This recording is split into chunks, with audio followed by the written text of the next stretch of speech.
The most shocking sports story of 2021 was the firing of Mike Shildt. 3 playoff runs in a row wasn't enough.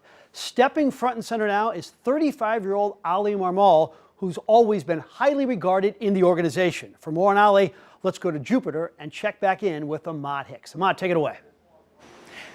Oliver Marmol was drafted by the Cardinals in 2007, but he joked and said it didn't take long for him to realize he wasn't going to the pros batting 200. So he made the transition to coaching, but he said he never once imagined becoming a major league manager. So when the Cardinals told you they wanted you to be their next manager, what were the emotions like? Did you see it coming? No, I did not. It was humbling. Just because you think about all the different conversations you've had up to this point with people that have poured into you. Excited obviously for myself and my family and just the opportunity itself, but also everyone that's taken the time and energy to pour into me, because it's a success story for them as well. How does it feel knowing that some of the players you're coaching are older than you? It outside of you guys asking me, it never crosses my mind. I mean, the thing is, I've had throughout my career as a player, I had some young coaches, I had some older coaches, and connected with both equally. I think it has less to do with age, more to do with the overall presence, how you carry yourself, how prepared and dedicated you are to your craft, and being able to communicate clearly with the players what the expectations are. How do you think coming up in this organization, from playing to coaching to now where you are, helps make you a better manager in understanding the expectations that the St. Louis Cardinals have? I'm biased because all I know is the Cardinals, but I have a tough time believing that anybody else does it better than we do. I was very fortunate early on that our farm director, Gary LaRocque, placed some really good baseball people around me to teach me the game, teach me how to manage, teach me how to lead.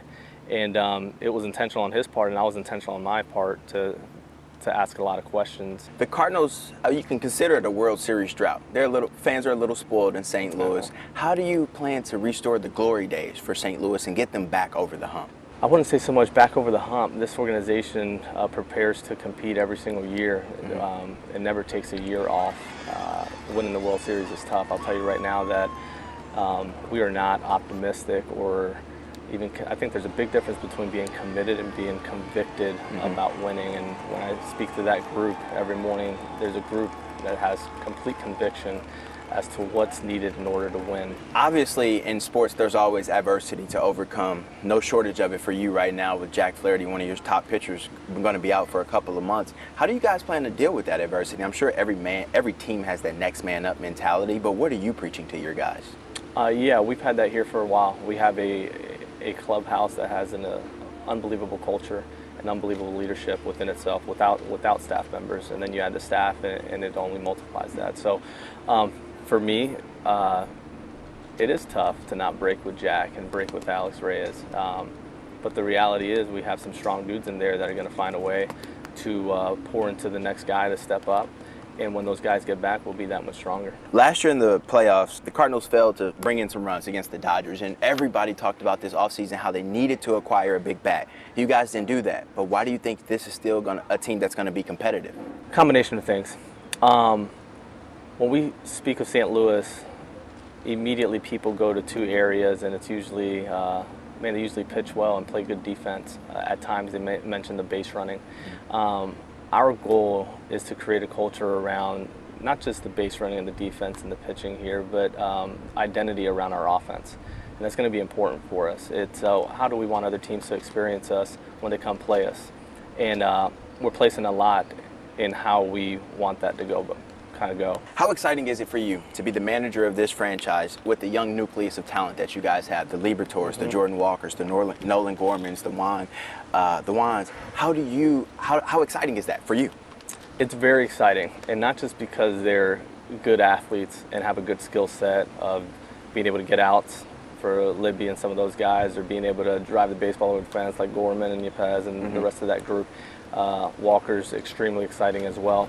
It has more to do with the development of their overall character, their demeanor, their ability to handle adversity. We have some dudes that can really play, but also have a very competitive mentality. When you step inside of Busch Stadium as the manager for the first time and you see them 40,000 plus fans, what's it going to mean to you? Man, it's going to mean a ton. it's humbling just to think through it. I get excited just picturing it, just because of the history of this organization. I mean, you talk about opening day at Busch, there's nothing better than it. You got all the greatest dudes all lined up, your Hall of Fame guys, you get to shake their hand and line up, and you have a full packed house on their feet.